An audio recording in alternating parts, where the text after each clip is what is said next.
नमस्कार, मैं विनोद कुमार शुक्ला। अड्डा पर आपका स्वागत है।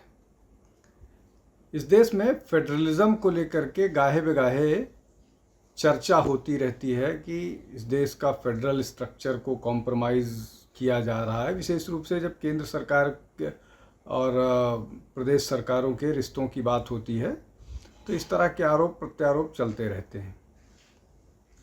लेकिन आज प्रधानमंत्री जब तमिलनाडु पहुंचे श्रीलंका से, तो तमिलनाडु के जो मुख्यमंत्री हैं एम.के. स्टालिन, वो ऊटी के एक अस्पताल का उद्घाटन करते रहे, लेकिन प्रधानमंत्री पंबन ब्रिज, जो अपने आप में एक इंजीनियरिंग का कुतूहल है, उसके उद्घाटन के मौके पर प्रधानमंत्री के साथ नहीं थे। प्रधानमंत्री के बगल में, ये प्रोटोकॉल में एक जिम्मेदारी होती है प्रधानमंत्री की, मुख्यमंत्री उस प्रदेश का, विपक्ष का हो या अपने उसका हो, जरूर उपस्थित रहे। लेकिन स्टालिन ने ऐसा नहीं किया। ये काम दक्षिण के एक और मुख्यमंत्री थे, केसीआर के चंद्रशेखर राव जो हैं, उन्होंने भी खूब किया और फाइनली उनको जनता ने क्या दिखाया वो सबके सामने है। अब ये एक मसला हो गया जिस पर फेडरलिज्म पर बात होती है।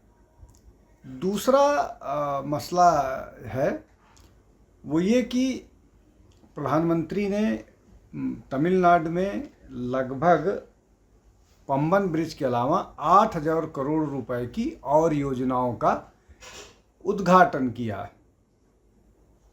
निश्चित तौर पर चुनाव अगले साल हैं और भारतीय जनता पार्टी वहाँ पर लगातार अपना प्रभाव, अपना जो पकड़ है उसको बढ़ाने की कोशिश में लगी हुई है। भारतीय जनता पार्टी इस बात की आलोचना भी की कि स्टालिन को होना चाहिए था और ये किसी प्रधानमंत्री का अपमान करने जैसा है उसके कार्यक्रम से गायब रहना। इसके अलावा एक और महत्वपूर्ण बात हुई। प्रधानमंत्री जब श्रीलंका से रामेश्वरम में प्रोजेक्ट का उद्घाटन करने के लिए जा रहे थे, तो रास्ते में जो ब्रिज है जिसको राम सेतु बोला जाता है, जिसको भगवान राम ने लंका जाने के लिए अपनी सेना थी, नल नील और बाकी बानरों की सेना के साथ मिलके बनवाया था और उससे पार करके वो लंका गए थे, उसका एक जो अवशेष बचा हुआ है उसकी एक तस्वीर प्रधानमंत्री ने साझा की और उसी समय उन्होंने ये दोनों इवेंट एक साथ देखे जब अयोध्या के राम मंदिर में भगवान राम की जो मूर्ति है, बाल स्वरूप रामलला की जो मूर्ति है अयोध्या में, उसका सूर्य तिलक हुआ। ये दोनों घटनाएं उन्होंने साथ साथ विटनेस की। उसके बाद उन्होंने जो पंबन ब्रिज का उद्घाटन किया, पंबन ब्रिज के बारे में एक दो सेंटेंस में अपनी बात कह दूं। पंबन ब्रिज जो है वो मेन आइलैंड जो है वो रामेश्वरम से जुड़ता है, रामेश्वरम से उसको जोड़ा जाता है। लेकिन उसकी जो सबसे खूबी वाली बात यह है कि वो इस तरह का सिस्टम उसमें बनाया हुआ है कि अगर कोई बड़ा शिप वहाँ से गुजरता है तो आप ब्रिज उठ जाता है, ब्रिज को ऊपर उठा दिया जाता है और वहाँ से शिप गुजर जाता है और उसके बाद फिर उसको फिक्स कर दिया जाता है और ट्रेन की आवाजाही के लिए होता है। पंबन पर एक बड़ी दुर्घटना दिनों पहले, लगभग 2-3 डिकेड पहले हुई थी। उसके बाद से इस ब्रिज को अब जो बनाया गया है वो बहुत शानदार ब्रिज है जिसका उद्घाटन आज प्रधानमंत्री ने किया। अब रामेश्वरम जो है वो भी भगवान राम के नाम से उसको जोड़ा जाता है। भगवान राम ने वहाँ पर एक शिवलिंग स्थापित करके उसके बाद अपने आगे की यात्रा उन्होंने की थी। और वहीं पर उन्होंने जो एक रचना की थी शिव आराधना को, नमामि समीसाम निर्वाण रूपम, ये उनकी आराधना के लिए उन्होंने वहाँ पर पूजा की थी और इस मंत्र से उनकी आराधना की थी। तो रामेश्वरम भी प्रधानमंत्री ने इस यात्रा के दौरान वहाँ पहुँचे। तो आज भगवान राम का जो है, आज रामनवमी है। रामनवमी पूरे देश में बहुत उत्साह के साथ लोगों ने मनाया। लेकिन ये 3 घटनाएं हुई, चाहे सूर्य तिलक हो, चाहे राम सेतु के दर्शन हो, रामेश्वरम में पंबन ब्रिज का उद्घाटन हो, ये 3 चीज़ें वो है। अब ये सारी चीज़ें तो हो गई, लेकिन अब आगे क्या, क्यों ऐसा? सबको मालूम है कि जिस तरह से जो तमिलनाडु की सरकार है वो हिंदुत्व के खिलाफ, वो नॉर्थ इंडियंस के खिलाफ, वो बीजेपी सरकार के खिलाफ और वो भारतीय संस्कृति के खिलाफ एक कैंपेन चला रही है। वो हिंदुत्व को इरेडिकेट करना चाहती है, वो हिंदी और संस्कृत से उसको घृणा है, उसको अपनी मनमर्जी का डिलिमिटेशन चाहिए, उसको और भी इस तरह की चीज़ें लगातार वो कर रही है।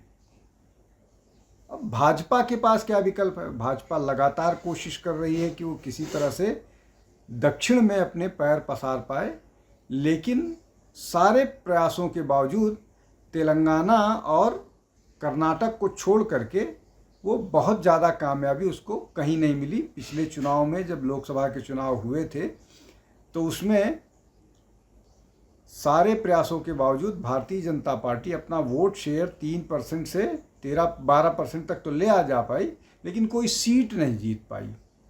और जिस तरह की राजनीति स्टालिन कर रहे हैं, उस तरह की राजनीति में भारतीय जनता पार्टी के पास सिवाय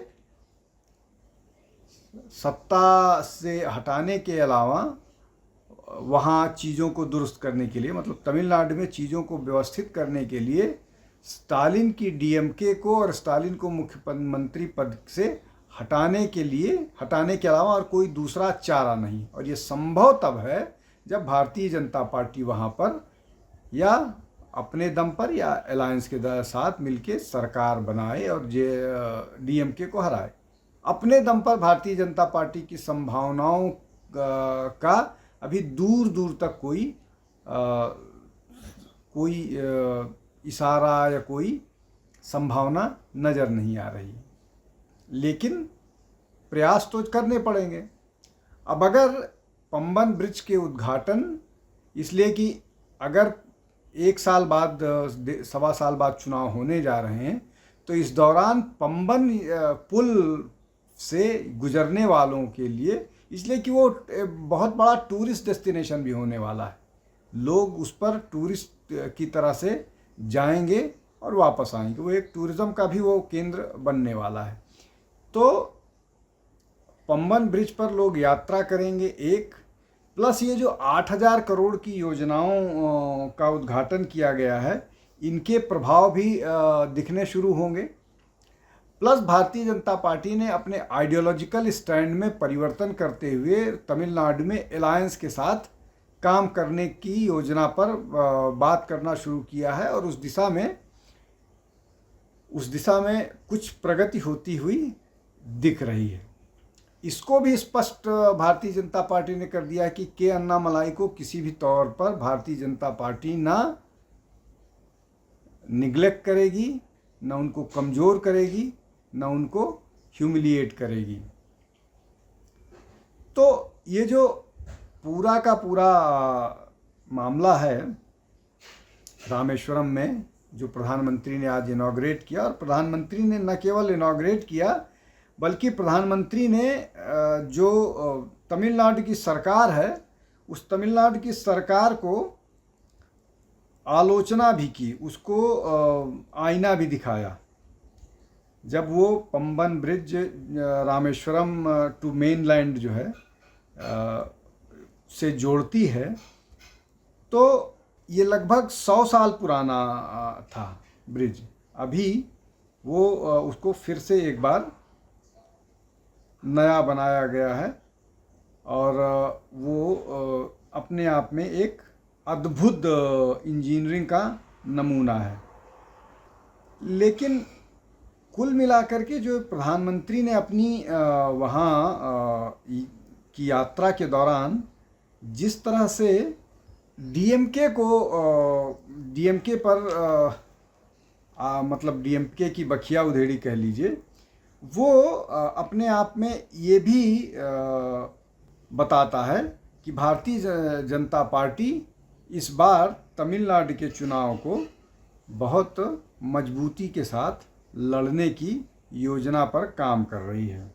अब वो भारतीय जनता पार्टी के लिए इसलिए भी ज़रूरी है कि जिस तरह की राजनीति डीएमके कर रही है, वो राजनीति ज़्यादातर चलने वाली नहीं। प्रधानमंत्री ने किस तरह से आक्रमण किया? प्रधानमंत्री ने बोला कि कुछ लोगों को सिर्फ बिना किसी का नाम लिए, निश्चित तौर पर ये जो बात कह रहे थे प्रधानमंत्री, वो डीएमके के खिलाफ ही कह रहे थे। उन्होंने जब जो कहा कि कुछ लोगों को सिर्फ रोना आता है, रोने के अलावा उनके पास और कोई दूसरा उपाय नहीं है, उनके पास दूसरी कोई योजना नहीं है, और इस तरह की बात करते रहते हैं। तो प्रधानमंत्री ने वहाँ पर तमिलनाडु में इंफ्रास्ट्रक्चर डेवलपमेंट के लिए उन्होंने बोला कि हमारी प्राथमिकताओं का हिस्सा है और हम तमिलनाडु में इंफ्रास्ट्रक्चर डेवलपमेंट के लिए बहुत काम करेंगे। एक और बात है, ज़्यादातर दिल्ली, उत्तर प्रदेश, बिहार, राजस्थान, मध्य प्रदेश, इन इलाकों के इंफ्रास्ट्रक्चर की चर्चा तो होती है, लेकिन दक्षिण भारत के राज्यों के इंफ्रास्ट्रक्चर की चर्चा नहीं होती है। और बहुत सारे दक्षिण भारत के राज्य ऐसे हैं जो उत्तर के राज्यों से बहुत पिछड़े हुए हैं। और अगर प्रधानमंत्री इस तरह की बात कर रहे हैं कि वो तमिलनाडु में इंफ्रास्ट्रक्चर की बेहतरी के लिए काम करेंगे, इन्वेस्टमेंट देंगे, योजनाएं ले आएंगे, तो ये निश्चित तौर पर महत्वपूर्ण है। और इस तरह की चीज़ें अब एक साल चुनावों तक बहुत ज़ोरों से होगी। विपक्ष बिना किसी विषय के सरकार की आलोचना करेगा, लेकिन जो बीजेपी की अपनी योजना होती है काम करने की और इस सरकार की वो काम करने की, वो दिखेगा। अब हम इस चुनाव तक या उसके बाद तक इस तरह के बहुत सारे वीडियोज़ या बहुत सारे लेकर के आते रहेंगे, लेकिन अभी जो सीधे तौर पर दिख रहा है, प्रधानमंत्री ने सब कुछ एक साथ कवर किया। डेवलपमेंट, इंफ्रास्ट्रक्चर डेवलपमेंट के नाम पर संस्कृति, राम सेतु, रामेश्वरम, और हिंदी को लेकर के भी जिस तरह की बातें प्रधानमंत्री ने की, वो सारी चीज़ें अब एक के बाद एक आती रहेंगी। और अभी प्रधानमंत्री की और भी बहुत सारी यात्राएं तमिलनाडु में होंगी। आज के लिए बस इतना ही। आप हमारे साथ जुड़ते रहिए, हमारे चैनल को लाइक कीजिए, शेयर कीजिए, सब्सक्राइब कीजिए। बहुत बहुत धन्यवाद। नमस्कार।